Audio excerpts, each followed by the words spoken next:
مميز. خلينا نشوف مين بيع. مرحبا، كيفك؟ تمام؟ معك احمد العباسي من صفحه دبي بليونير. بسان اسماعيل. شو اخبارك؟ تمام الحمد لله. كيفك انت؟ فينا نسالك وات دو يو فور ليفينج؟ سوشيال ميديا انفلونسر، وبغني كمان على يوتيوب وعلى كل مواقع التواصل الاجتماعي. طب عندي سؤال ثقيل شوي. عاده انه بقولوا معكم سيارات حلوه بس بيوتكم مش حلوه، فينا نعرف بيتك اذا حلو ولا لا؟ اوكي، اول شيء انت لبناني. ايوه. حلوه كثير لهجتك اللبنانيه. حبيبي، والسوريين انتم بتعقدوا. الله يسلمك. بدك تشوف البيت؟ تفضل. واو. بيتي الجديد. وهون يا جماعه بيت بسان اسماعيل. خلينا نفوت نتفرج ونخرب لها البيت. لا. اوكي، هاي اللي بتقول سياراتهم مو حلوه وبيتهم، سياراتهم حلوه وبيتهم مو حلو، شو رايك؟ الله يهنيك بصراحه. لا، سياره حلوه وبيت حلو ها كمان. شفت؟ هذا الحمام بده ناس ضعيفه لانه بسان ضعيفه.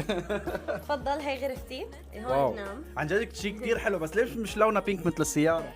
بصراحه حبيت غير، هون البينك على اصوله. تفضل. يا جماعه الخير، ليك قد في ثياب هون. هيدي الثياب